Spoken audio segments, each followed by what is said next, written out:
La Cafetera es un programa de radio que se financia gracias a las aportaciones de los oyentes. Si te gusta el periodismo que defiende y sientes que te acompaña, hazte mecenas y ayúdanos. Infórmate en radiocable.com/mecenas. Hola Resistencia, soy Miguel desde Valencia. Después de varios años escuchando el programa, por fin me he hecho mecenas. Me parece imprescindible un programa como el vuestro, un medio de comunicación alternativo hecho por y para los oyentes y que no dependa de otros. Así que larga vida a la cafetera y un saludo muy grande para todos.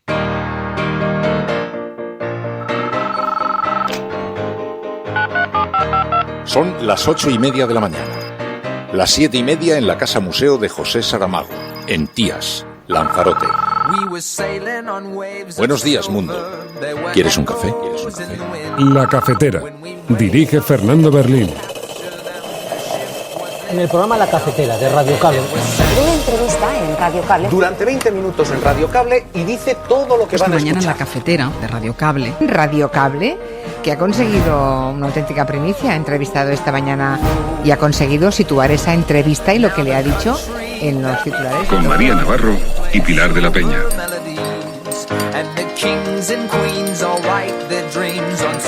It doesn't really feel like we're being impeached. The country is doing better than ever before.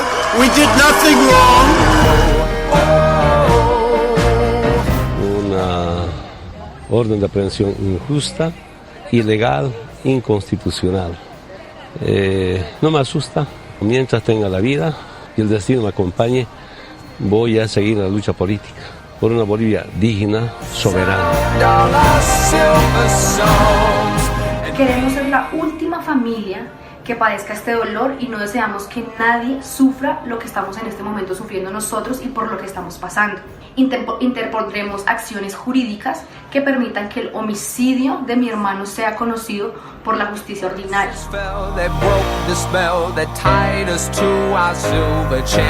¿Dónde está el presidente? ¿Dónde está el líder de los diputados oficialistas para conducir este proceso? No está. Piñera no quiere nueva constitución. No quiere terminar con el modelo, lo defiende acérrimamente junto con la UDI. Y este día, 25 de octubre, por cierto, fue el principio del fin de la maloliente, de la caduca, de la moribunda Constitución del 80, que le ha llegado su hora final. We are therefore today calling on the UK government to negotiate and agree the transfer of power that would put beyond doubt the Scottish Parliament's right to legislate for a referendum on independence. Oriol Junqueras Víez goza de inmunidad en virtud del párrafo segundo de dicho artículo una persona que ha sido oficialmente proclamada electa al Parlamento Europeo si el Tribunal Nacional competente estima, no obstante, que debe mantenerse la medida de prisión provisional, ha de solicitar que suspenda dicha inmunidad. A mi no m'inhabilitarà un tribunal amb motivacions polítiques perquè tan sols ho pot fer el Parlament de Catalunya. És per això que he demanat als grups parlamentaris que em van oferir el seu suport i a aquells grups que vulguin oposar-se a la repressió i a la utilització de la justícia per fer política, que ho expressin així en una votació al Parlament.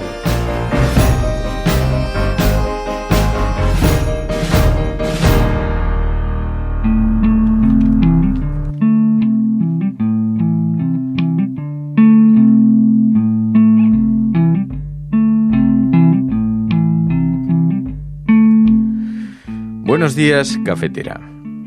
España necesita menos inflamación y Cataluña necesita menos inflamación. Y ambas cosas parecen muy difíciles. Ayer lo vimos al calor de las reacciones que desató la sentencia sobre Oriol Junqueras. Resultó que desde España, la derecha lo observa como una traición de la Unión Europea a la soberanía nacional y una muestra más de las concesiones a las que está dispuesto a llegar Pedro Sánchez con el independentismo para conseguir que le apoyen en su investidura de presidente.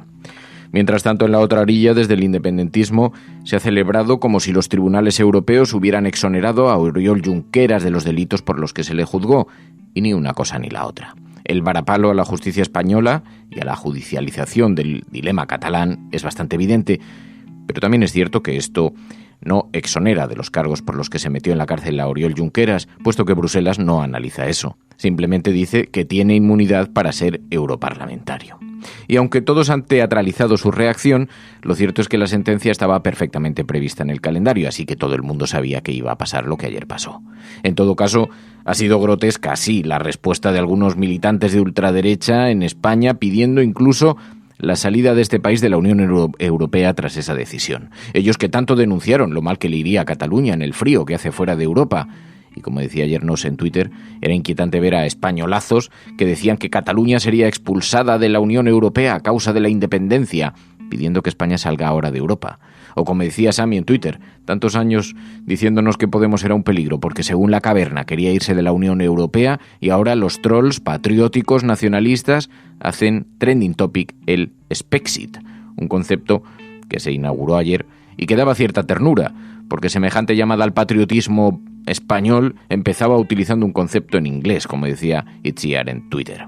Pero más allá del enajenamiento en el que están algunos, lo que es evidente es que esto tiene consecuencias de cara a los pactos políticos.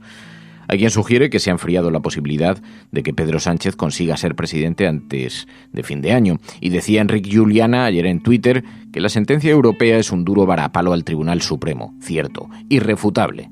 A la vez, deja también la coyuntura política al albur de los movimientos judiciales de los próximos días. Y los principales adversarios del pacto PSOE-Unidas Podemos están precisamente en el Poder Judicial, así que se cierra el círculo. Sí, las dificultades parecen notables. Parece haberse complicado la negociación, pero en todo caso estamos en España, así que todo es posible en los próximos días. Y decía al principio que España y Cataluña lo que necesitan es menos inflamación. Y en efecto, si Europa ha dicho que Oriol Junqueras debería estar en libertad, lo que tiene que hacer un Estado de Derecho es dejarlo en libertad, con normalidad. Que aquí a todos le damos mucho teatro, y lo que debería hacer el independentismo es dejar de considerar que esto legitima todas las posiciones políticas, las más amplias, porque la tensión que se ha introducido, tanto en lo constitucional como en lo legal, al debate público, ha enmarañado extraordinariamente las cosas. Y como va siendo hora de que alguien ponga un poco de freno a esto y vuelva a la política y el diálogo, pues estaría bien que se aproveche esta oportunidad para que todo el mundo se siente en una mesa a conversar. Y por último, convendría recordar que aunque griten mucho desde las gradas los hooligans de la derecha, lo cierto es que España no se ha roto más hoy que ayer, y que en todo caso, de haberse deteriorado, eso sucedió durante la legislatura de Mariano Rajoy, a quien le hicieron 2 referéndum de independencia, 2 consultas. A ver si va a resultar que al final es la derecha la que rompe España cuando gobierna y es la izquierda la que termina soldándola. Esta es la apertura del programa de radio La Cafetera.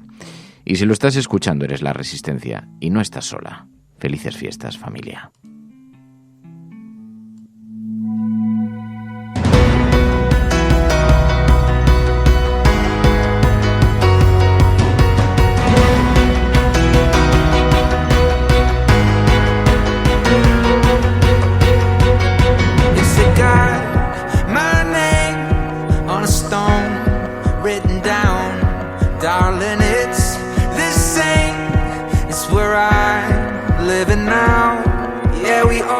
Muy buenos días, bienvenidos, bienvenidas una mañana más aquí a La Cafetera, al 20 de diciembre de 2019.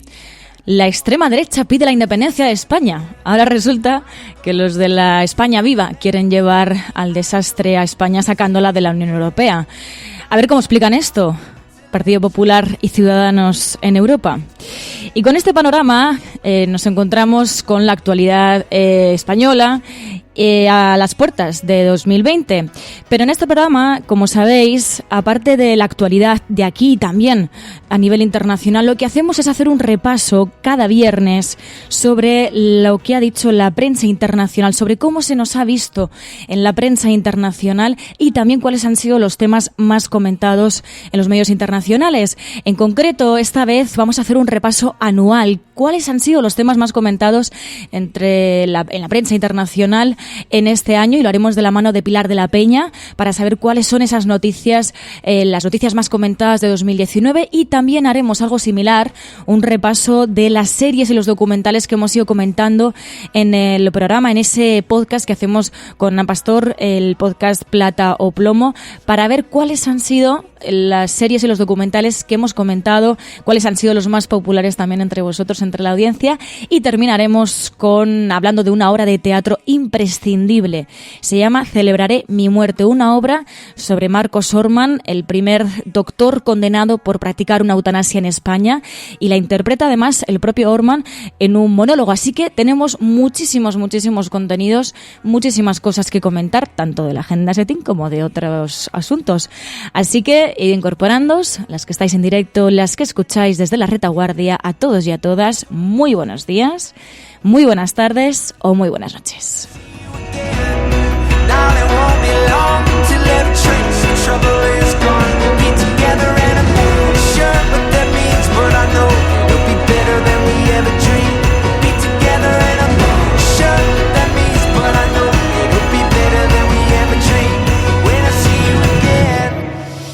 Y empezamos saludando a aquellas personas que se han levantado pronto para estar aquí como cada mañana en la cafetera. Y bueno, ya tenemos por aquí a Tomás, Ángel, Pedro Quintana, Wildwise, Manuel Fuentes, Elena Noruega, también tenemos por aquí a Alberto Martínez, muchas personas que, aunque estemos a las puertas de la Navidad y de esas fechas ya de vacaciones, siguen aquí al pie del cañón y os lo agradecemos porque madrugar muchas veces no es fácil.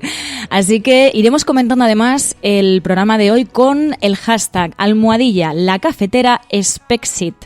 #LaCafeteraSpexit. Así que, bueno, pues en honor a la que se lió ayer, que además fue trending topic, el primer trending topic durante varias horas, os podéis imaginar que además la mayoría de los tweets eran pues precisamente para hacer memes y para reírse de lo absurdo y también de lo contradictorio que es que la extrema derecha ahora se quiera que España se independice de la Unión Europea. Pero bueno, de esto hablaremos, y además hay que recordar que programas como este son posibles gracias a las aportaciones de los mecenas y ese esfuerzo económico que hacéis, como lo está haciendo Miguel desde Valencia, que nos enviaba ese audio que decía: yo soy oyente desde hace mucho tiempo, pero además ahora me he animado a hacer ese esfuerzo económico y apoyaros económicamente para que sigamos resistiendo. Así que, hechos los saludos y los agradecimientos, si os parece, comenzamos. When I see you again on the gold street, standing next to me, I know I'm gonna see you again. Darling, won't be long till that trace of trouble is gone. We'll be together and I'm not sure what that means, but I know it'll be better than we ever dreamed. El gobernar a base de miedo es eficacísimo. Si usted amenaza a la gente con que los va a degollar, luego no los degüella, pero los explota, los engancha a un carro, les azota, letal, y dicen, bueno, por lo menos, y se dice eso que es tan grave, virgencita, que me quede como estoy. El miedo hace que no se reaccione, el miedo hace que no se siga adelante. El miedo, mire usted, es mucho más fuerte casi, desgraciadamente, que el altruismo, que el amor, que la bondad. El miedo asusta mucho. Y si empieza usted por dar el shock, si empieza usted por asustar a la gente muchísimo, luego les castiga un poco menos y dicen, ay, pues menos mal, no nos han fusilado, qué bien. Es el miedo. Y el miedo nos lo están dando todos los días los periódicos y la televisión y todo.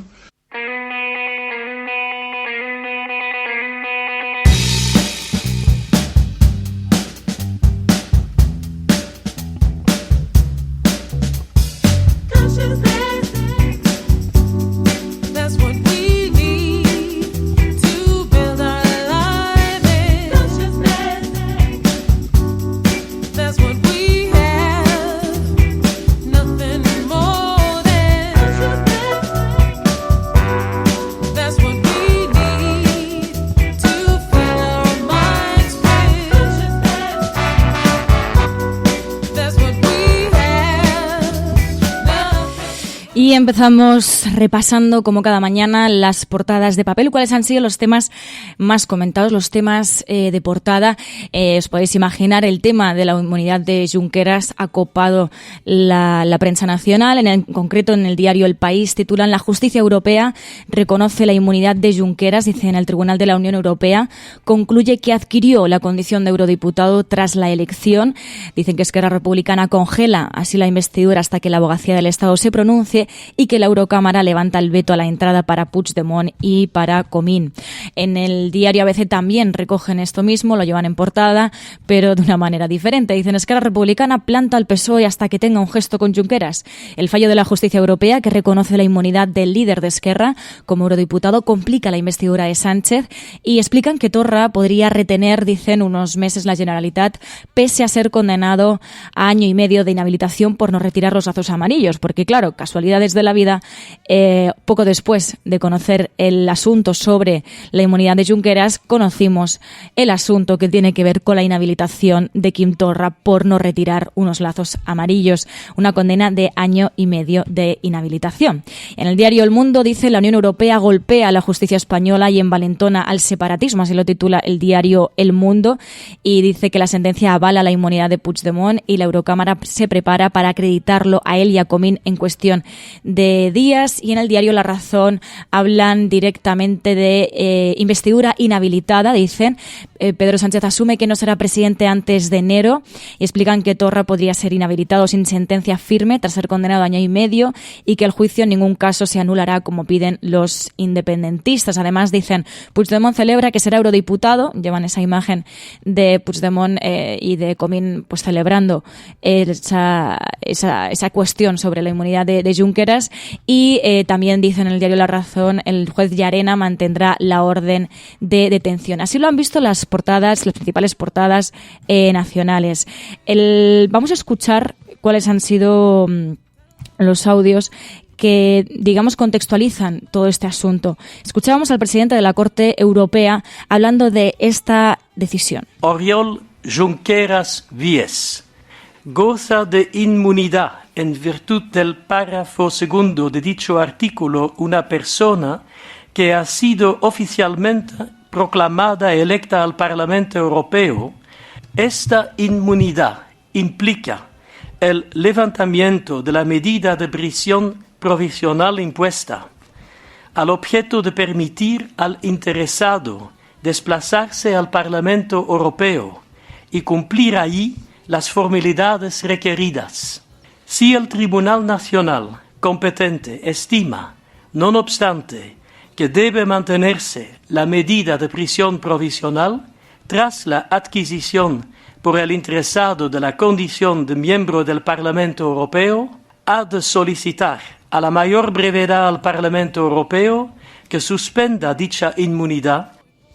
Así lo decía el presidente de la Corte Europea.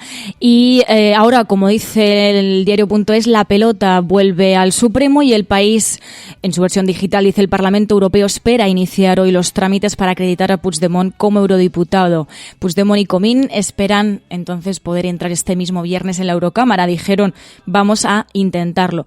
Pero ¿cómo afecta esto a las negociaciones de la investidura? Desde Esquerra Republicana dicen que retomará la negociación con el Partido Socialista si la Abogacía del Estado se pronuncia en sintonía. Dijeron: si dice lo mismo que la Fiscalía, que niega cualquier rectificación, el acuerdo será imposible. Escuchábamos, de hecho, a Pere Aragonés respondiendo a esta decisión sobre la inmunidad de Junqueras. Para encontrar una solución política, nosotros vamos a proponer nuestra solución política, que es un referéndum de autodeterminación, un referéndum sobre el futuro político de Cataluña, el ejercicio del derecho a decidir, un referéndum sobre la independencia de Cataluña. Llámenlo como quieran. Y a la vez que se activa la vía política, deben desactivarse otras vías que se han seguido hasta hoy y que no han solucionado el conflicto político, y una de ellas es la vía penal. Y hoy mismo coincide que tenemos una sentencia del Tribunal de Justicia de la Unión Europea que es muy clara. Es muy clara. La vía penal que se ha seguido ha vulnerado los derechos de eurodiputados y de sus electores. Ha vulnerado el derecho de la Unión Europea. Ha venido una corrección clarísima. En este caso desde Luxemburgo, que es donde está la sede del tribunal. Y por lo tanto, no tenemos ninguna duda que se va a dar cumplimiento a esta sentencia. Y mientras desde Moncloa respondían que respetaban la sentencia y que ya la estudiaba la Abogacía del Estado. Preguntaban en concreto a Carmen Calvo y decía que el Gobierno ayudará a cumplir la sentencia. Que la Abogacía General del Estado está en este momento estudiando detenidamente y de manera concienzuda para saber la posición en la que nosotros podemos ayudar de mejor manera a la posición que adopte el Tribunal Supremo para cumplir esta sentencia. Por otro lado, y en clave política, nosotros estamos en lo que nos obliga la democracia a estar, que es conformar una mayoría que permita la investidura de nuestro candidato y un gobierno pronto, que no tiene evidentemente que ver con este otro espacio en el que se produce esta sentencia.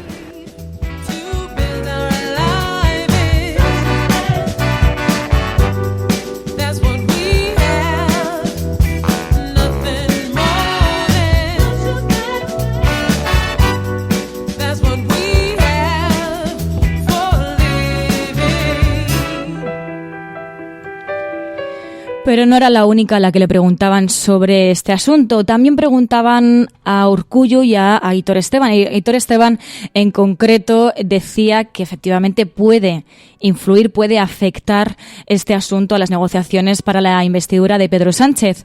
Y lo decía de la siguiente manera. Bueno, respecto a esto, la verdad es que no la comparto, pero creo que complica las cosas y complica el panorama político, ¿no? Vamos a ver cuáles son las consecuencias inmediatas, posibles recursos, etcétera, etcétera. En estos momentos, ya le digo, no desconocía que había ya una resolución y por lo tanto no le puedo decir más. También a Urkullu, y Urkullu ahondaba más en la cuestión política, en cómo influye esto y también en qué significa en lo sucedido, porque él hablaba de que esto lo que hace es demostrar que efectivamente es urgente una solución política al conflicto. Es un problema político que nunca debió haber sido judicializado y es la consecuencia de la judicialización de un problema político y que como tal problema político es urgente una solución por la vía política y una solución institucional.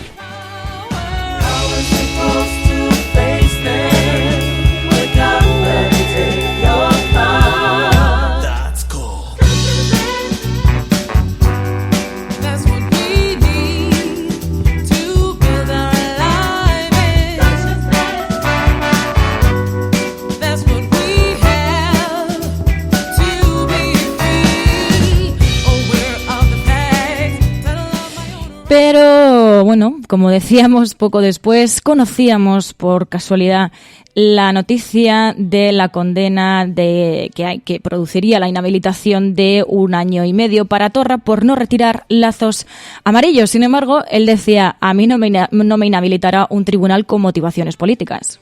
A mi no m'inhabilitarà un tribunal amb motivacions polítiques perquè tan sols ho pot fer el Parlament de Catalunya. És per això que he demanat als grups parlamentaris que em van oferir el seu suport i a aquells grups que vulguin oposar-se a la repressió i a la utilització de la justícia per fer política que ho expressin així en una votació al Parlament. No es tracta de donar-me suport a mi, a Quim Torra, sinó que cal deixar ben clar que els presidents d'aquest país no els decideixen els tribunals en procediments irregulars, polititzats i amb sentències ja redactades abans del judici.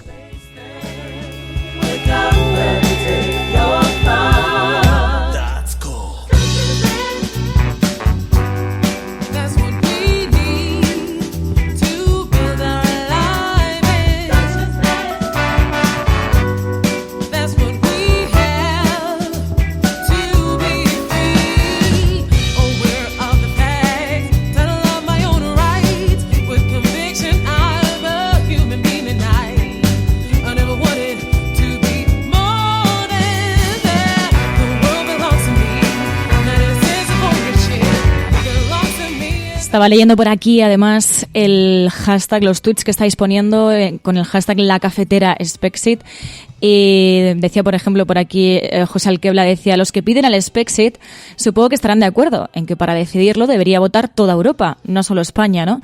Claro, hay muchas incongruencias, muchas incoherencias en ese planteamiento del Spexit. Y además, podemos además utilizar el hashtag, si os parece, para una cosa que además veo que la ha propuesto sin saberlo Fernando Berlín, y ha dicho, hiperbólico, debería ser la palabra del año. Si os parece, podemos utilizar también el hashtag de hoy para, definir la palabra del año. ¿Cuál es la palabra que vosotros creéis que debería ser la palabra del año? La palabra que resume mejor todo lo que hemos pasado en este año, y además lo podemos hacer con ese hashtag, con almohadilla la cafetera Spexit. No vale decir Spexit, obviamente. Así que, y así lo vamos alimentando Twitter.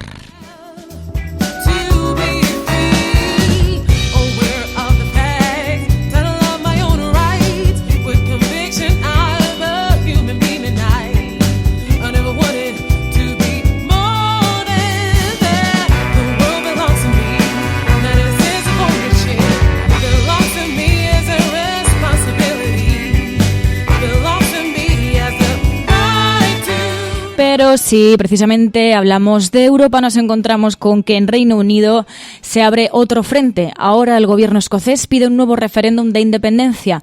Una petición que no gusta al primer ministro, a Boris Johnson, pero el caso es que la ministra principal escocesa así lo pedía, un nuevo referéndum de independencia de Escocia.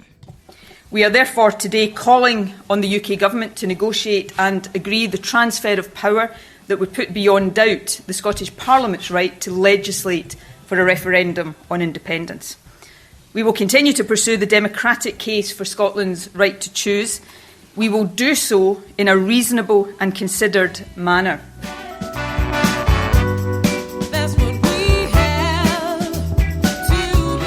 Y mientras en Estados Unidos, como dice el diario El País, sigue la cuestión del impeachment. Dice el diario El País, los demócratas tratarán de asegurar un impeachment con garantías.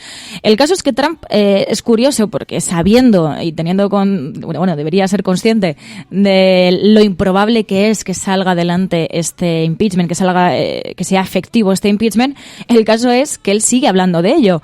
En concreto, le seguía dando mucho protagonismo en sus discursos y decía, si el país está mejor que nunca. It doesn't really feel like we're being impeached. The country is doing better than ever before. We did nothing wrong. Pero el caso es, ¿por qué molesta tanto a Donald Trump este impeachment si es improbable que salga adelante? Lo contaba, de hecho, Pilar de la Peña este jueves, y además hoy la BBC le dedica un artículo a los motivos por los que este impeachment es improbable que salga adelante. Dicen, para que saliera adelante, explicaban, en el Senado son necesarios 2/3 de los votos y el Partido Republicano controla 53 de los 100 escaños. Los demócratas, dicen, necesitarían que al menos 67 senadores votaran a favor del impeachment, y esto significa que, además de los 45 votos de los demócratas y el apoyo de 2 independientes, el Partido Demócrata necesitaría que 20 republicanos, tendría que convencer a 20 republicanos para que se cambiasen de bando, lo cual es bastante complicado. Sin embargo, vemos cómo, el presidente de los Estados Unidos sigue poniendo muchísimos tweets, sigue dándole un protagonismo alucinante, tanto en sus discursos como en su cuenta de Twitter. Y nos vamos hasta Latinoamérica, porque continúa el caso de Bolivia, el caso de que tiene que ver con Evo Morales. Como sabéis, la Fiscalía de Bolivia ha emitido una orden de detención contra Evo Morales por sedición y terrorismo. Ahora mismo Evo Morales está en territorio argentino desde el 12 de diciembre, después de estar además casi un mes en México, como ya contamos. Y el caso es que le preguntaban al propio Evo Morales qué opinaba sobre esta orden de detención contra él. Y él decía que le considera que es injusta, ilegal e inconstitucional y que no tiene miedo. Una orden de aprehensión injusta, ilegal, inconstitucional. No me asusta. Desde 1989, todos los presidentes hasta el 2005 me procesaron de terrorismo, sedición, hasta de narcotraficante, hasta de asesino. Les he ganado todos los procesos. Pero mientras tenga la vida y el destino me acompañe, voy a seguir en la lucha política. por una Bolivia digna, soberana.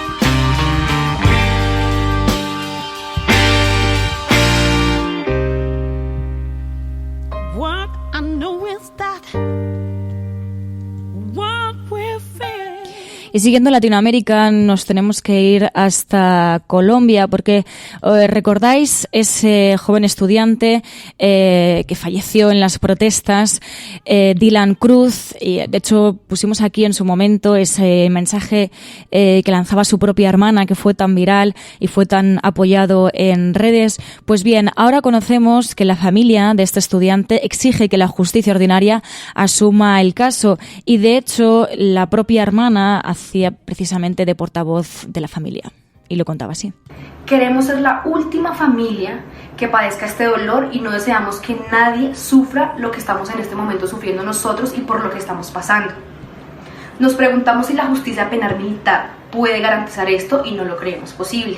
Por ello llamamos a la justicia a reconsiderar esta decisión y anunciamos que en los próximos días, en conjunto con los abogados que nos representarán, interpondremos acciones jurídicas que permitan que el homicidio de mi hermano sea conocido por la justicia ordinaria.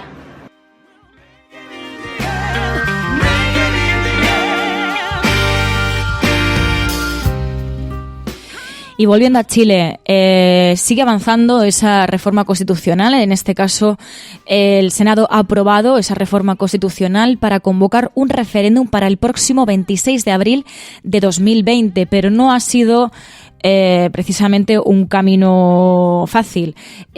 Precisamente porque hay críticas, como sabes, ya lo contamos en su momento, no se ha incluido, por ejemplo, el tema de la paridad, muchas otras cuestiones que se querían poner encima de la mesa para tener en cuenta esta reforma constitucional y, de hecho, escuchábamos al senador Alejandro Navarro que criticaba cómo se están haciendo las cosas. ¿Dónde está el presidente? ¿Dónde está el líder de los diputados oficialistas para conducir este proceso? No está. Piñera no quiere nueva constitución. No quiere terminar con el modelo, lo defiende acérrimamente junto con la UDI. Y este día, 25 de octubre, por cierto, fue el principio del fin de la maloliente, de la caduca, de la moribunda Constitución del 80, que le ha llegado su hora final. Hubo que esperar 20 largos días para que hubiera un acuerdo de la élite política, con toda propiedad, con todo derecho. Un acuerdo llamado de paz y de nueva constitución. Pero no hubo paz. Y vamos a ver si hay nueva constitución. No trajo paz el acuerdo político. El procedimiento va a ser que, bueno, como ya hemos dicho, se ha aprobado esa reforma constitucional para convocar ese referéndum con 38 votos a favor y 3 en contra. Los senadores han dado luz verde a ese proyecto de ley que reforma el capítulo de la actual Constitución que no permitía llamar a plebiscito para este tipo de cuestiones. El proyecto así permite realizar ese referéndum para el próximo 26 de abril. Allí los votantes elegirán si quieren o no una nueva Constitución y qué tipo de órgano debería redactarla.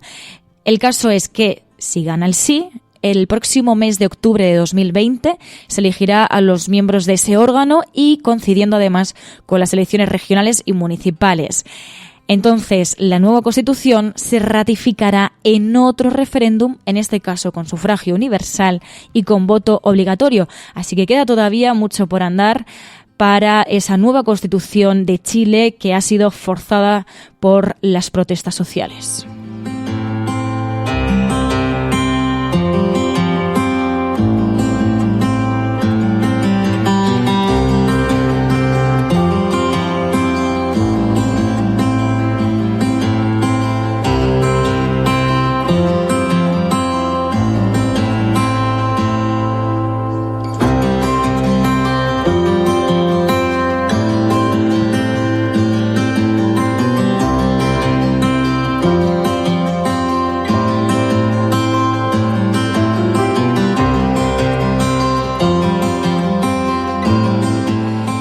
Y lo decíamos al principio del programa, lo llevamos además diciendo ya desde toda la semana, hemos ido hablando de que hoy puede ser el último programa de 2019, dependiendo de cuándo sea el debate de investidura, pero sí, en principio este va a ser el último programa de 2019. Volvemos en 2020, que no os libráis tan fácilmente.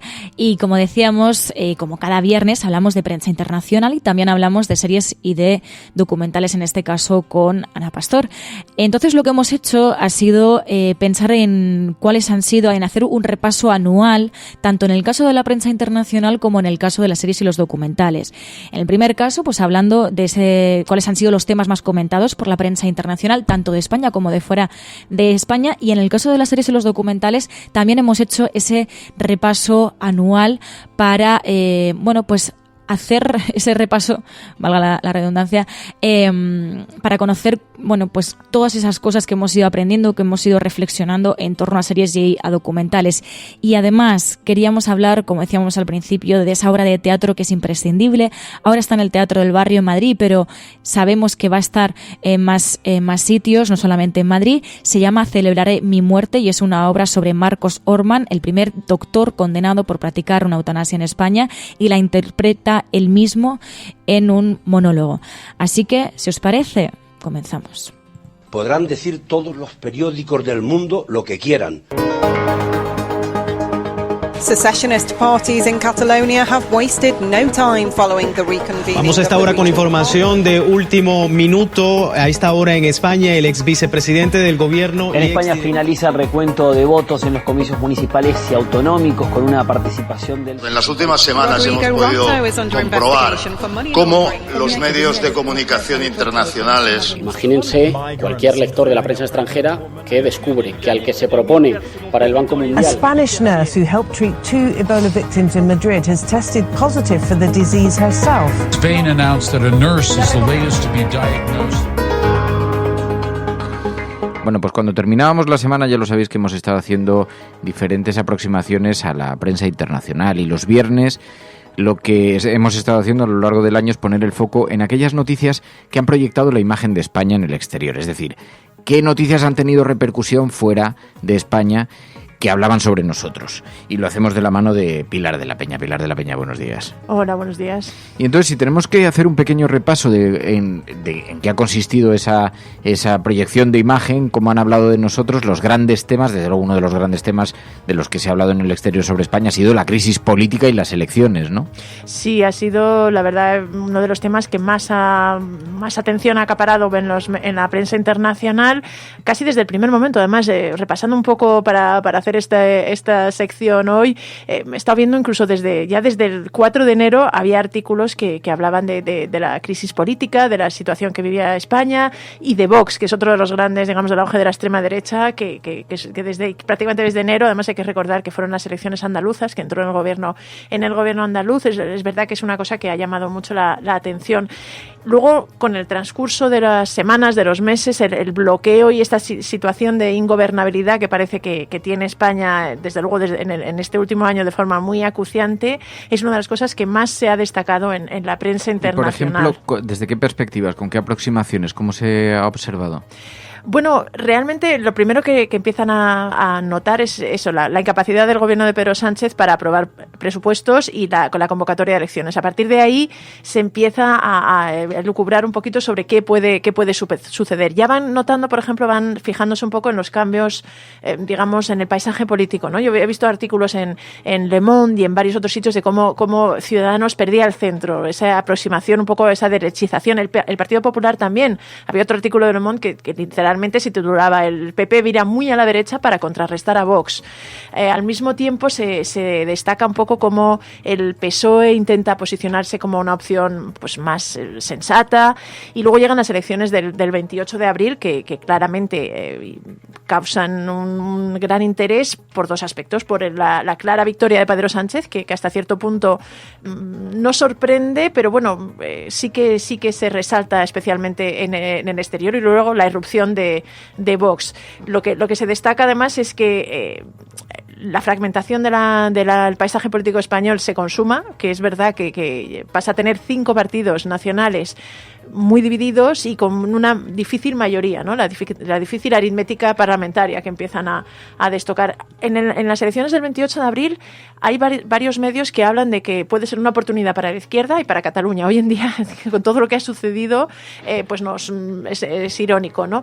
Otra cosa que empieza a destacar la prensa internacional después de estas elecciones es la posible coalición PSOE-Ciudadanos, y es algo que de hecho varios medios internacionales como el Financial Times, The Economist o Bloomberg como que señalan que sería la opción que podría dar más estabilidad a España. Luego van viendo que fueron bastante es imposible. polémicos aquellos artículos, de hecho, por una cierta injerencia, ¿no?, desde los grandes poderes. Bueno, quizá la búsqueda entre la derecha y la izquierda, la gran coalición, y todo eso volvió a cobrar fuerza. Es verdad que se analizaba un poco desde la perspectiva simplemente de los números, ¿no? Algunos de estos grandes medios pues quizá no están tan metidos en el día a día o no le prestan no le dan tanta importancia a lo que es la política del día a día, y les pareció desde fuera que los números eran los que daban para, digamos, un gobierno más estable, que además pues The Economist y The Financial Times son diarios pues económicos, que además en este sentido pues les gusta la estabilidad, y esto es una de las cosas que se valoraba para España, aunque luego han sido capaces de, ya lo iremos viendo en todo el año, de variar un poco esa perspectiva, pero en esos momentos parecía la opción más viable, aunque porque luego fueron cambiando bastante. De hecho, hubo varios artículos de prensa internacional que destacaron cómo Albert Rivera decepcionaba a todos, ¿no? Es uno de los titulares que hubo en este sentido, en este bloqueo que dio a esta posibilidad de pactar con el PSOE. También se habló del fracaso del PP, eso llamó bastante la atención, porque además el auge de Vox coincidía un poquito con este retroceso significativo del PP, en concreto con Pablo Casado, que te recuerdo también un artículo de The Economist que lo achacaba directamente a él y a la forma en que había llevado la campaña, y también el cierto desplome de Podemos con respecto a las elecciones de 2015. En este sentido iban un poco pues señalando los movimientos que iba habiendo. Después pues destacaron que la investidura fracasó, que las conversaciones, que al principio parecía que Pedro Sánchez se colocaba como el líder socialdemócrata en Europa con más posibilidad de gobernar, sin embargo no fue capaz de llegar a un acuerdo. En este sentido sí que se le señaló bastante claramente en los medios internacionales. Recuerdo, por ejemplo, que un artículo de The Standard le acusaba de tacticismo peligroso, el Financial Times hablaba de arrogancia, Les Echo, me parece un diario francés, hablaba de que estaba llevando la carrera como un jugador de póker. Esto sí que llamó mucho la atención, y aunque aquí en España se intentó repartir y, en fin, elaborar un poco el relato sobre si la culpa era más de Podemos o de Pedro Sánchez, en el exterior sí que se habló sobre todo de Pedro Sánchez. Y luego llegamos a las elecciones del 10 de noviembre, que ya se hablaba, me parece que era Bloomberg, hablaba de unas elecciones imposibles en las que se vislumbra la dificultad de llegar a acuerdos, y además con una fuerte presencia de Vox y un importante auge de Vox. El auge de la extrema derecha ha sido muy significado en los medios internacionales, y ¿desde qué perspectivas, qué cosas se ha dicho sobre este suceso, este hecho en España? Quizás probablemente haya sido, desde el punto de vista político, además de la ingobernabilidad y de la fragmentación de la política española, ha sido sin duda el que más titulares y más reportajes ha copado.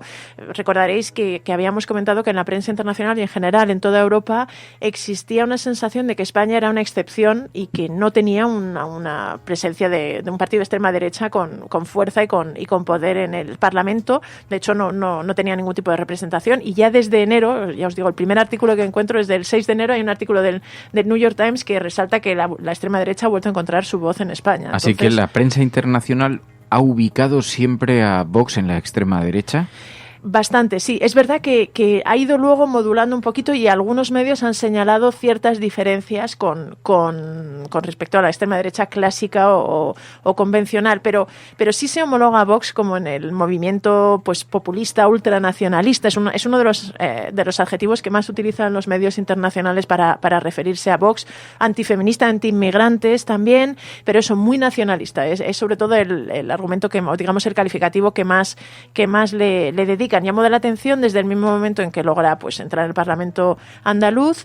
De ahí, por ejemplo, este artículo del New York Times, pero luego ha ido creciendo la atención, y desde luego en el 28 de abril muchísimos medios se dedicaron reportajes a seguir a Santiago Abascal, a acudir a los mítines de Vox, y ya iban avisando de que en fin, Vox iba a conseguir seguramente un resultado bastante importante. Ya os digo que además les ha llamado la atención que también hayan pactado con ellos, tanto PP como Ciudadanos, y que hayan sido clave en algunas alcaldías y en algunas autonomías, y esto es algo que se ha resaltado, ¿no? En Francia también, por ejemplo, algunos señalaban a Ciudadanos como que era el aliado del partido de Macron y decían, bueno, es un partido que está pactando con la extrema derecha, porque en general sí que se homologa bastante a Vox en esta idea, y sobre todo un poco es la versión española de este movimiento ultranacionalista y de extrema derecha que parece que está asolando toda Europa.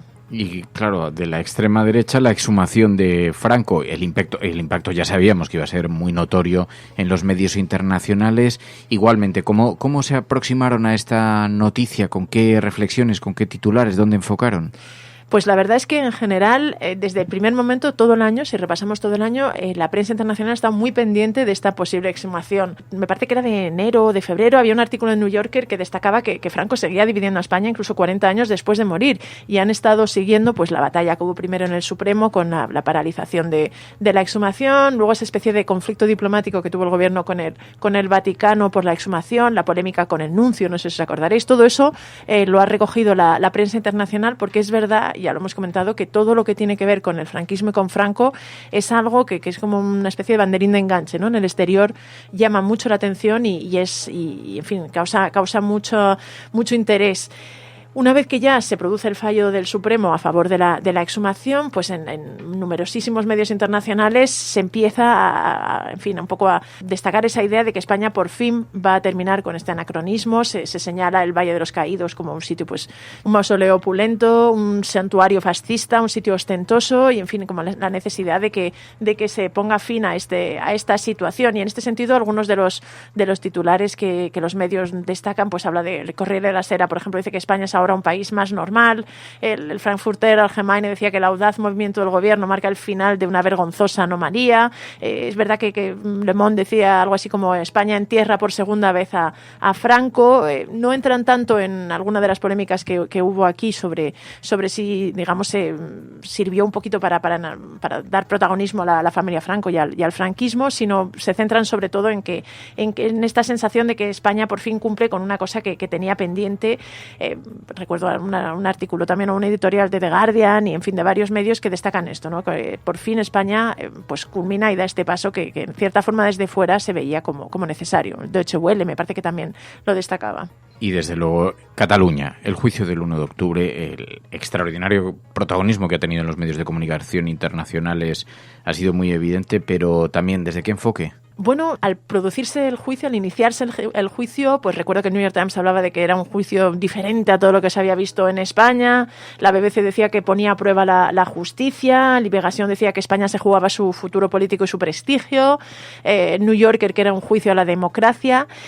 Había mucha grandilocuencia con respecto al juicio. Es verdad que hubo decenas de corresponsales acreditados. Hubo muchísimo interés en seguir el juicio. Durante el propio juicio, uno de los testimonios más destacados fue el de Mariano Rajoy cuando acudió a testificar, y en general han estado muy pendientes, ¿no? Cuando termina el juicio, pues lo que destacan es que al final ha ahondado en la división y que ha aumentado la tensión, ¿no? Se ve con cierta preocupación la capacidad de este juicio para, digamos, prolongar el conflicto y prolongar la crisis política y territorial que existe con Cataluña. Y una vez que se produce la sentencia del juicio, la sentencia de contra los presos, pues lo que se destaca son la severidad de las penas. Esto es una de las cosas que más han puesto el foco, digamos, en lo que más han insistido los medios internacionales, que parecen unas penas muy severas para, digamos, la acusación. También destacan que la condena ha sido por sedición y no por rebelión.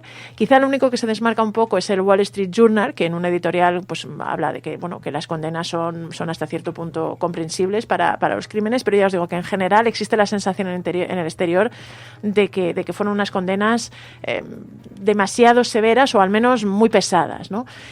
Y luego también uno de los aspectos que más ha llamado la atención ha sido la reacción producida en Cataluña y la indignación y la ira y las protestas que ha generado pues Tsunami Democratic. Ha tenido también varios reportajes, ha copado mucha atención. The Guardian, por ejemplo, dedicó un largo reportaje a las tácticas y a la forma en la que se estaban organizando. Durante en esos días en los que los disturbios fueron especialmente violentos, hubo muchas portadas de medios internacionales destacándolo. Ejecutivo, y empezó a señalarse que el movimiento independentista catalán había sido muy pacífico y muy tranquilo, y había cierta preocupación porque pudiera haber una radicalización. Aunque realmente lo que más interesa a la prensa internacional, y lo que además en esta última recta de final del año hemos visto, es la posibilidad de que se pueda solucionar. Veremos ahora a ver con la negociación con Esquerra. Es verdad que The Economist, por ejemplo, esta semana señalaba que Esquerra también tiene bastante que ganar en el caso de un pacto con el PSOE, o un pacto para apoyar la investidura y para, digamos, poder negociar, y que se podría estar abriendo una nueva fase, o al menos una pequeña puerta por la que encontrar una salida al conflicto catalán, que sigue siendo una de las cosas que más preocupa y que más interesa fuera de España.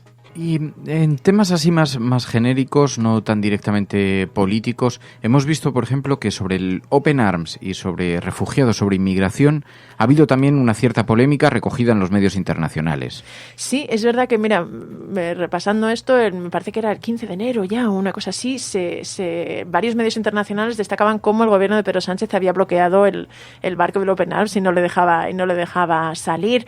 Luego, en verano, con digamos la situación tan dura que vivió el Open Arms, con los refugiados a bordo y que no le permitían desembarcar en el puerto italiano, la posición del gobierno español ha sido vista con un cierto cambio, ¿no? Es decir, hace un año, Pedro Sánchez, con su decisión de acoger el Aquarius, copó muchos elogios y se le vio como una voz diferente en Europa.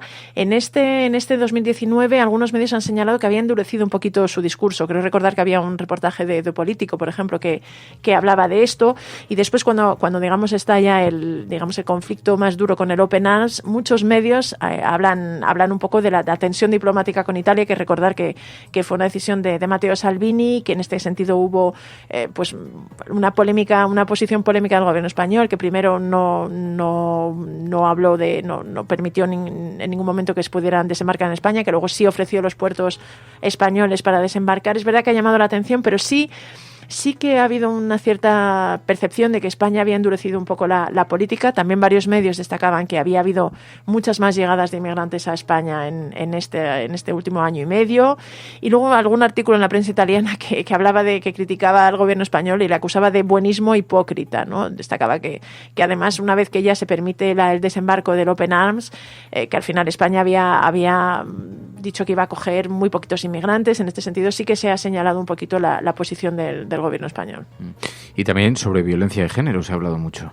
Sí, es verdad que es un tema que en este año ha estado bastante presente en Francia, por ejemplo. Ahí en Francia, en este verano, digamos, se ha producido una especie de despertar de las reivindicaciones en favor de la lucha contra la violencia de género, en favor de prestar atención. El gobierno francés ha anunciado medidas y ha anunciado que ha abierto una comisión para intentar solucionar el problema. Francia tiene aproximadamente el doble de mujeres asesinadas por sus parejas que las que tiene España, y en este sentido los medios franceses han destacado que España era un ejemplo a seguir y que era un poco el modelo.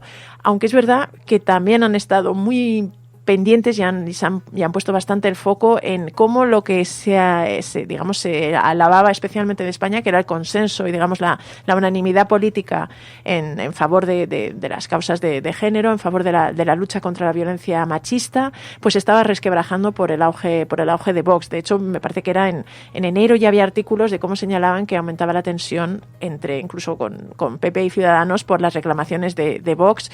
Y, por ejemplo, el 25 de noviembre, el Día de la Violencia, el Día Internacional contra la Violencia de Género, pues se puso de relieve la actitud desafiante de Vox y de la extrema derecha en España ante este tema. Y es verdad que han alertado La Croix, Le Figaro, varios medios también franceses han alertado del peligro que tiene el auge de Vox y la significación y su presencia en el Parlamento para este tema. Bueno, pues ha sido un año lleno de información, lleno de noticias, en el que la prensa internacional se ha fijado mucho en nuestro país. En todo caso, más allá de posibles llamadas de emergencia que te podamos hacer si ocurre alguna catástrofe, pero feliz año. Bye. Feliz año a toda la resistencia. Que sigamos ahí resistiendo, que hace falta y se os necesita.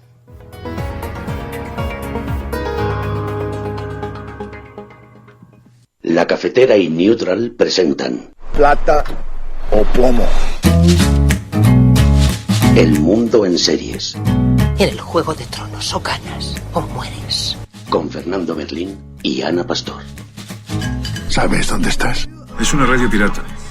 De la zona neutral. Nos recuerda un poco por qué luchamos. La noche es oscura y alberga horrores. La noche es oscura y alberga horrores. Nada cambia de golpe. Si estuvieras en una bañera que se calienta poco a poco, morirías hervida sin darte cuenta. Estamos juntos. Somos un trío. Nosotros vivimos románticamente juntos. Hola, habla con Walter White. Usted dijo que estaba casi muerto, ¿vale? Dijo que moriría en cualquier momento. Éramos capaces de ser y hacer todas esas cosas porque estábamos informados por grandes hombres, hombres reverenciados. Bueno, plata o plomo, el mundo en series, este repaso que hacemos cada semana sobre lo mejor de la ficción, también en algunas ocasiones de documentales, películas, de la mano de Ana Pastor, Neutral. Ana Pastor, buenos días. Muy buenos días, Fernando. Oye, estamos haciendo un repaso por aquellas cosas que han marcado el año y claro, en plata o plomo está bien que miremos un poco hacia atrás para ver cuáles son aquellas series y aquellas películas que hemos tocado. Hiciste una encuesta el otro día, vi en la cuenta de Twitter, hemos estado preguntando a los oyentes qué es lo que más les había gustado. Había algunos resultados que son interesantes. Sí, la verdad es que hemos hecho una selección, el equipo de Neutral junto con La Resistencia, de todas las recomendaciones que hemos hecho este año, que son unas cuantas, la verdad. Ahora vamos a repasar algunas de ellas y bueno, es bastante interesante ver. Hemos hecho una división, vamos a empezar por cómo hemos hecho el criterio, ¿no? Con Luis, que es compañero de Neutral, ha dividido como en 5 o 6 bloques en esa encuesta que hemos lanzado a través de Twitter y a través de Instagram. Tenemos por un lado las distopías, por otro lado la ficción, bueno, iba a decir pura y dura, pero ahora entraremos en detalle.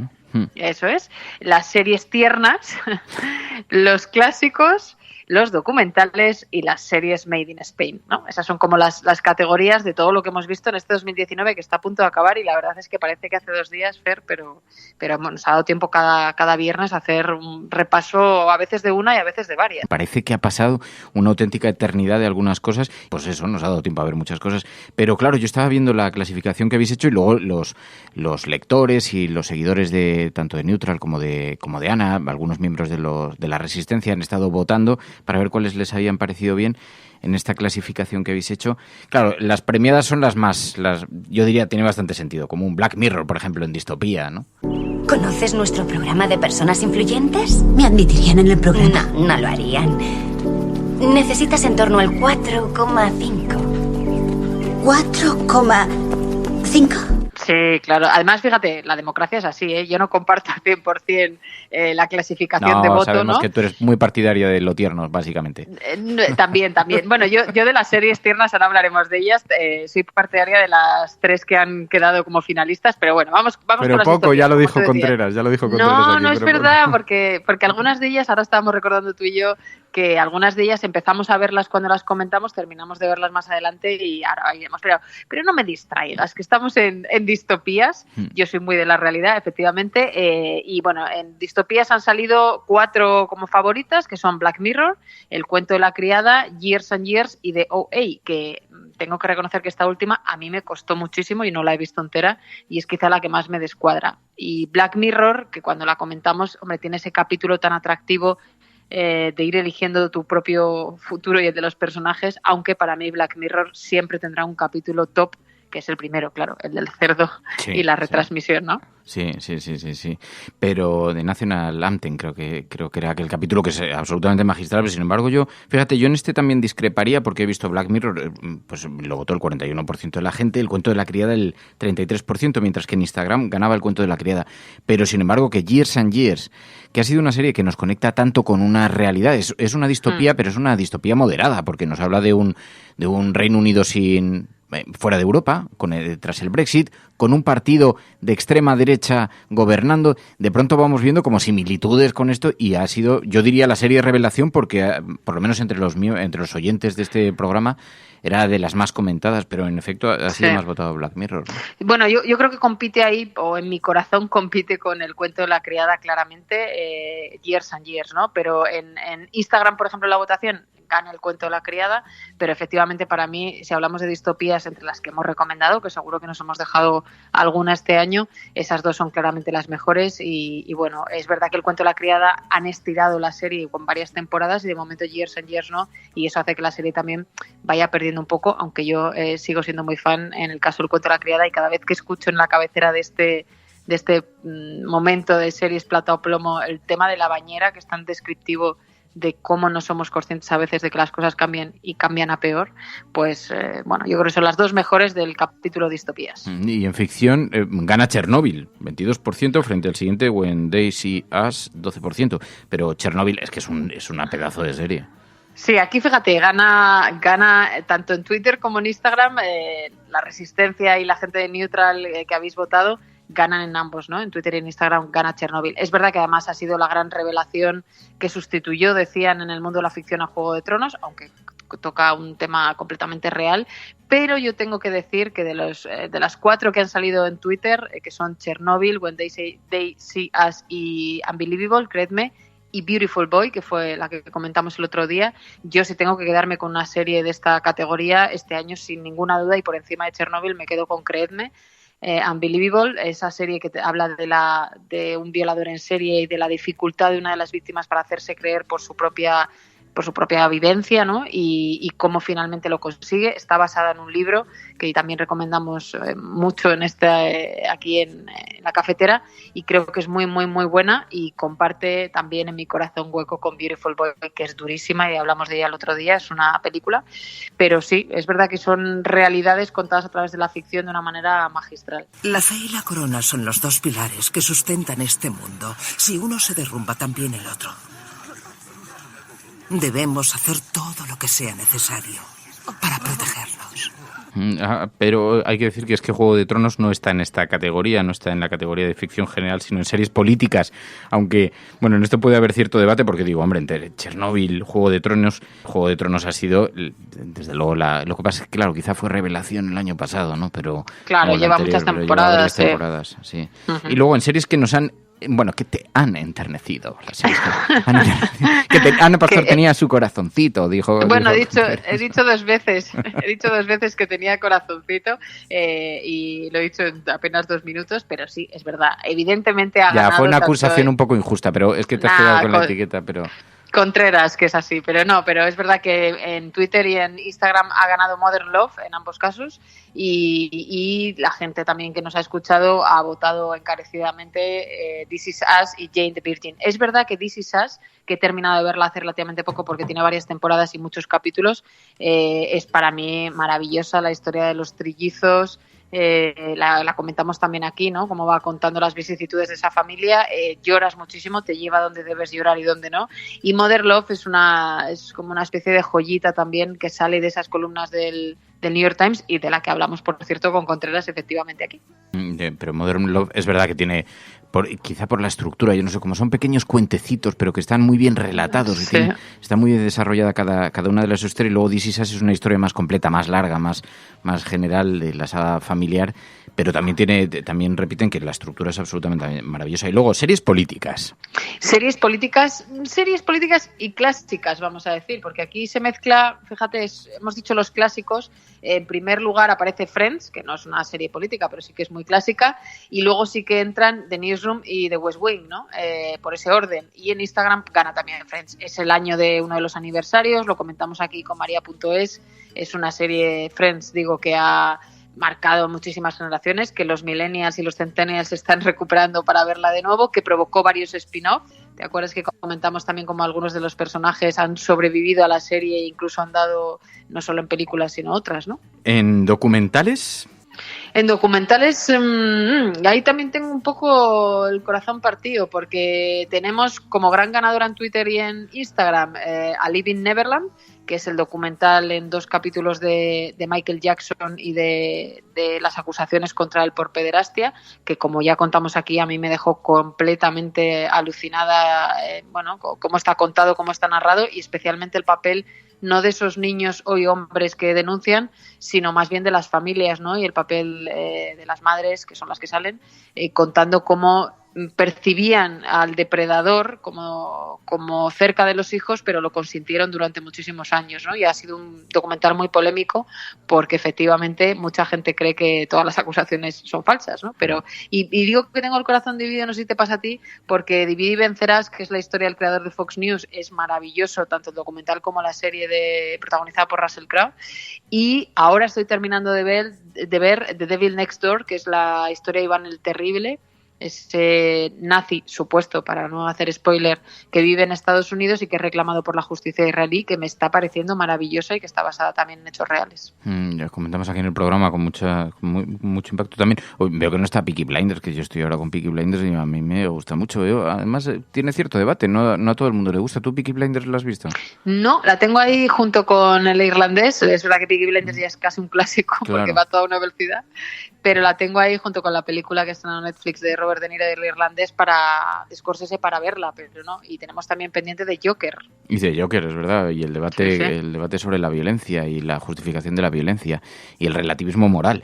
Oye, y claro, pero esto también es verdad que lo que nos ha demostrado es que en España se están empezando a hacer también series fantásticas, series maravillosas. Made in Spain, Paquita Salas es la gran ganadora. Esto le gusta mucho a María. ¿Ven dinero? Colonia Éxito. Yo domino a mi hombre, no lo vengo necesitando, pero nunca se sabe y creo que Maui le puede dar uso. ¿Me das uno de esos jaboncitos? ¿Cuánto? Claro. No me llevo yo muy bien con el cambio de pesos a euros, porque yo el peso a la peseta sí sabía, pero ahora... Tú te lo tienes que aplicar del cuello hacia abajo, vas a rezar... Yo rezo a Globo Media, cariño.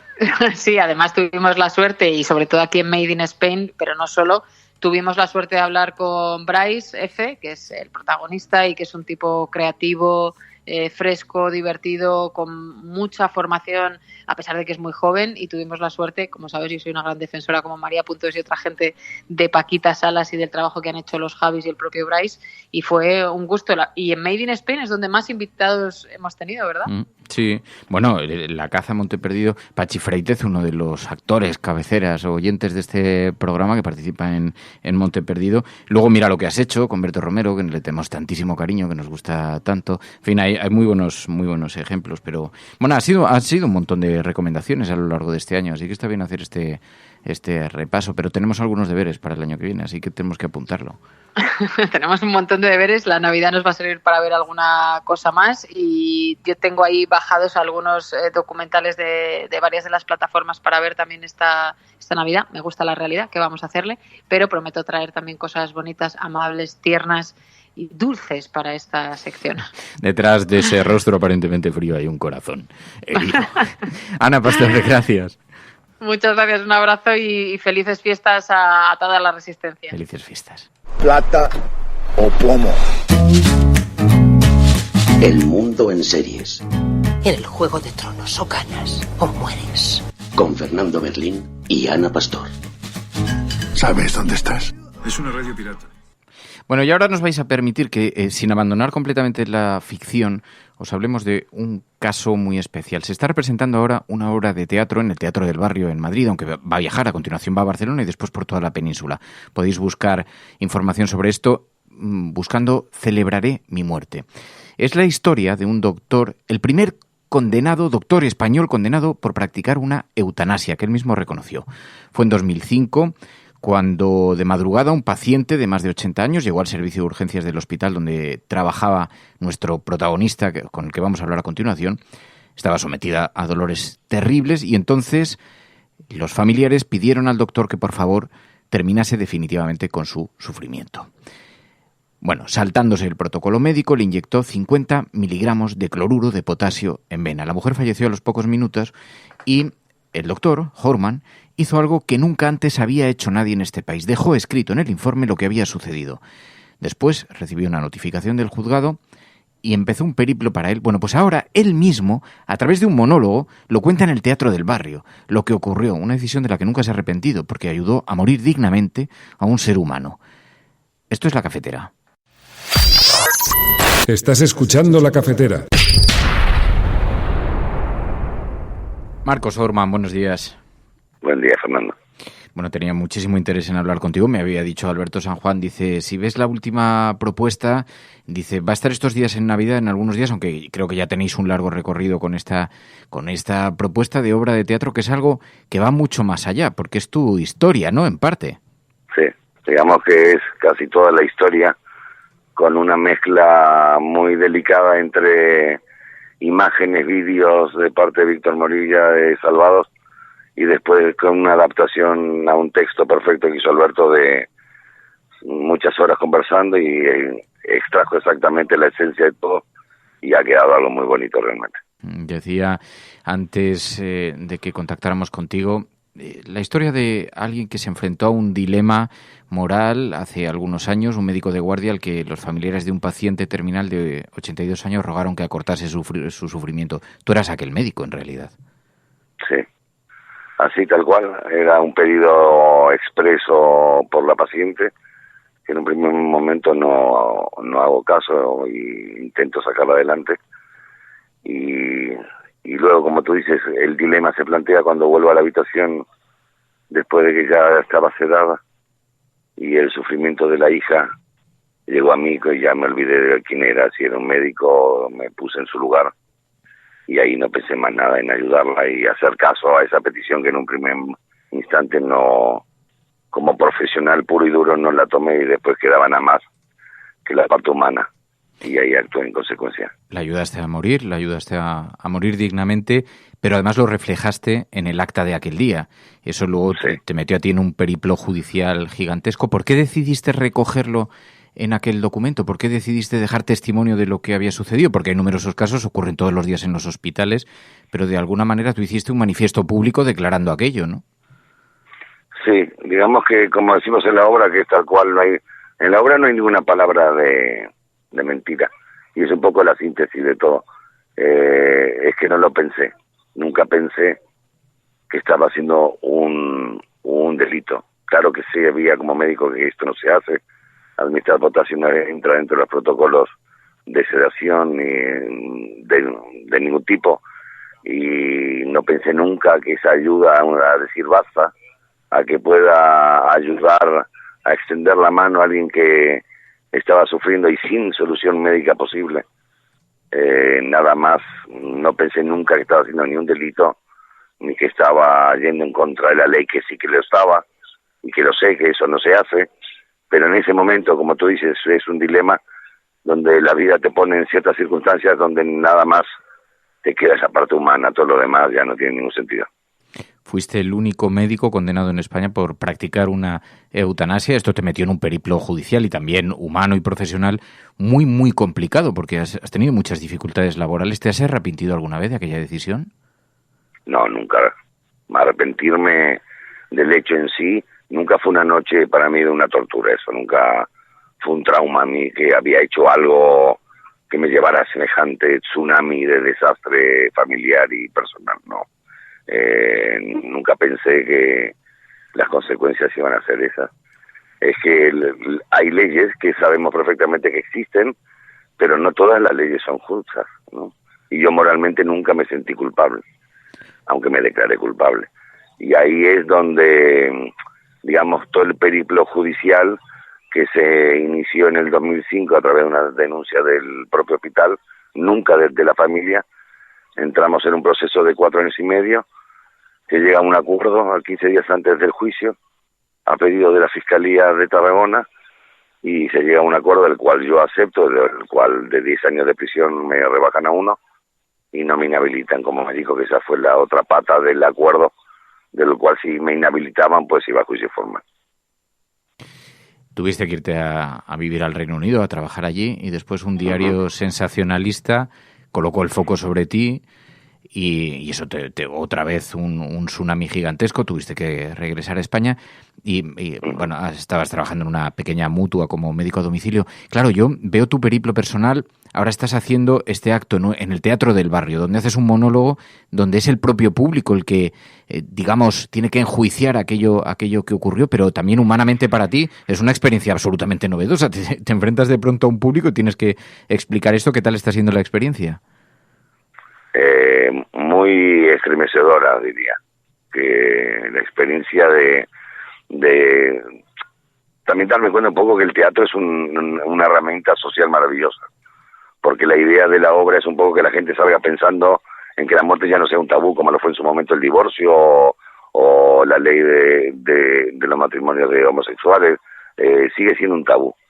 Y también es verdad que la sociedad está mucho más avanzada y se ve reflejada en cada noche, no solo por las ocho personas que hacen un veredicto, que la idea del veredicto a nivel personal no es una cuestión de inocencia o de culpabilidad, sino que, como dice Alberto en las preguntas, es que escriban lo que piensen, más que dar un veredicto que la gente lo da, pero la idea es ampliar la mente sobre la muerte, tratarla como algo esencial de la propia vida, y es muy, muy emocionante. Realmente pasan cosas y veredictos maravillosos y opiniones que en algunas cosas hacemos coloquio después de la obra, y son cosas que esto me las llevaré como regalo que nos da la vida, tanto a Yolanda como a mí, una pequeña recompensa de dignidad y de moral recuperada, y sobre todo de ilusión a la vida que la habíamos perdido un poco. Con este caso se ve, como en otras ocasiones, pero se ve la enorme distancia muchas veces que hay entre el sistema judicial y la realidad social, la demanda de mucha gente que considera que ya es urgente legislar sobre la muerte digna. Pero claro, viendo este periplo tuyo, luego en el Teatro del Barrio, donde estás haciendo este monólogo, se elige al azar 9 personas que son las que se sientan como una suerte de jurado, ¿no? Sí, tal cual. No hay una elección previa. La idea es que la gente, le cuesta mucho a la gente sentarse en el escenario, porque no saben a qué van realmente, ¿no? Y entonces cuesta a veces sentar a la gente. Sí, tal cual. Es el veredicto o es el jurado popular que elegimos en su momento realmente y que no pudo emitir absolutamente nada. Y entonces allí es un momento muy especial de la obra, donde la gente opina y está ahí cerca mío, de lo cual es maravilloso verlos y compartir ese escenario con esa gente. Me siento mucho más contenido y se me hace más fácil realmente cuando los veo. Pues Marcos Ourman, ¿cuántos días tenéis ahora en Navidad aquí en el Teatro del Barrio? Claro, tiene que ser para oyentes que vayan a pasar por Madrid estos días, pero tenéis varias funciones, ¿no? Sí, tenemos el del 27, 28 y 29 de ahora de diciembre. Volvemos en enero el 3, 4 y 5. Y después empieza el periplo aquí en Barcelona, en la Sala B, que es del 15 al 26. Y de ahí toda una serie de funciones de girar por casi toda España, como hicimos este año. Estamos muy contentos. Pues bajo el título Celebraré mi muerte se abre esta reflexión en un teatro, en un lugar donde el público participa también de esta reflexión pública, y junto a un protagonista como Marcos Ourman, que vivió este periplo personal derivado de aquella situación. Pues Marcos Ourman, gracias de corazón, mucha suerte. A ti, Fernando, muchas gracias por llamar. Estás escuchando La Cafetera.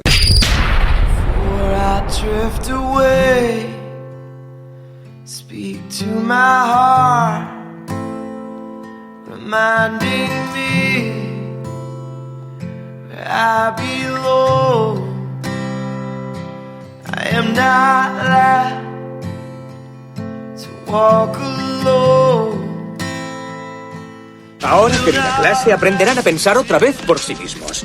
Aprenderán a saborear las palabras y el lenguaje. A pesar de todo lo que les digan, las palabras y las ideas pueden cambiar el mundo. Les contaré un secreto. Acérquense. Acérquense. No leemos y escribimos poesía porque es bonita. Leemos y escribimos poesía porque pertenecemos a la raza humana. Y la raza humana está llena de pasión. La medicina, el derecho, el comercio y la ingeniería son carreras nobles y necesarias para dignificar la vida.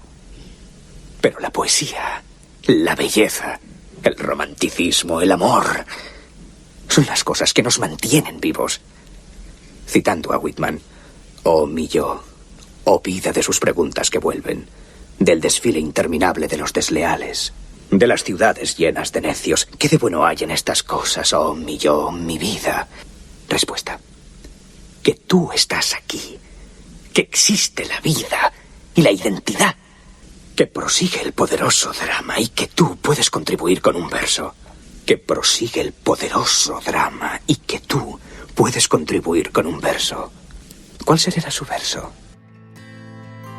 Better louder than lies that I have heard.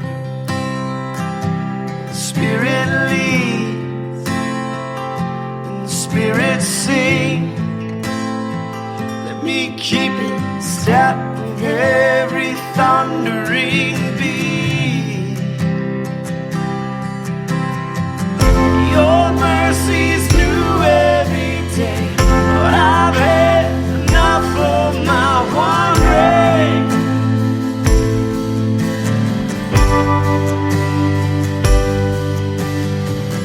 You raise me out of the clay, and more than the scope of my own dream. Y precisamente para seguir contribuyendo a ese verso, creyendo que efectivamente las palabras pueden cambiar el rumbo de este mundo, tenemos aquí a la Resistencia, no estamos solas y seguimos contribuyendo a nuestro propio verso, el verso de la Resistencia, un año más.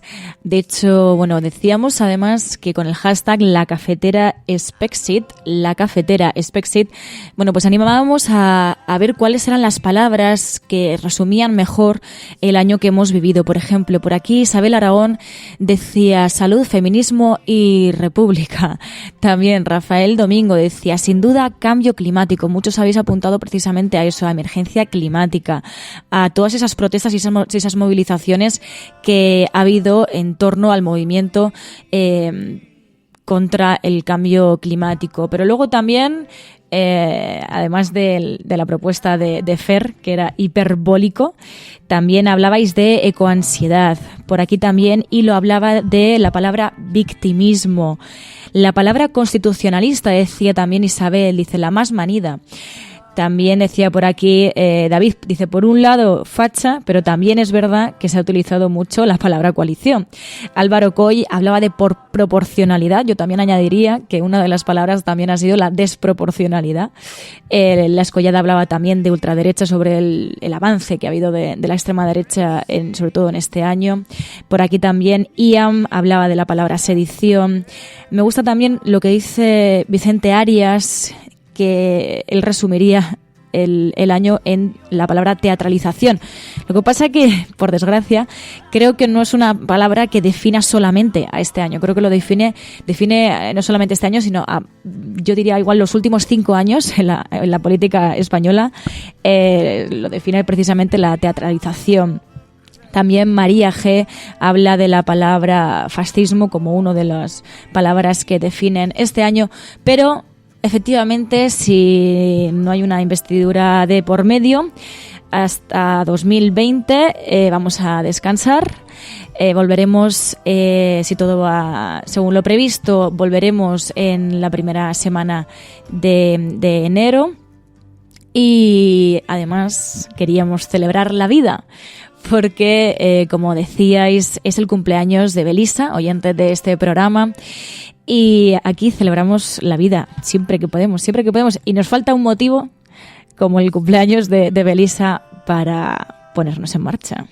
She's got a smile that it seems to me reminds me of childhood memories where everything was right. Así celebramos la vida con Belisa. Muchísimas felicidades. Además nos sumamos directamente a tu cumpleaños, nos autoinvitamos para celebrarlo.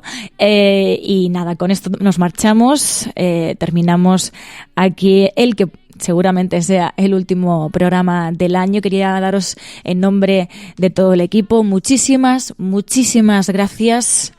Un año más por seguir resistiendo, por acompañarnos en esta aventura y por recordarnos mutuamente cada mañana que no estamos solas. Muy buenos días, muy buenas tardes o muy buenas noches. Feliz año y feliz vida. Sweet love of mine.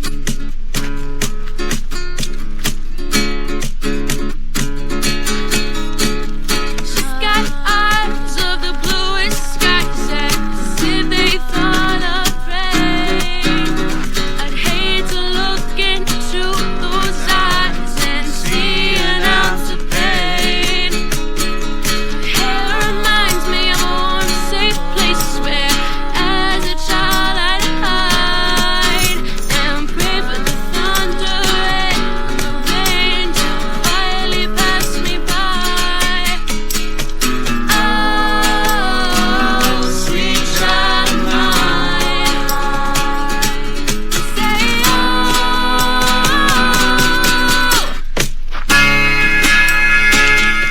La Cafetera es un programa de radio que se financia gracias a las aportaciones de los oyentes. Si te gusta el periodismo que defiende y sientes que te acompaña, hazte mecenas y ayúdanos. Infórmate en radiocable.com/mecenas.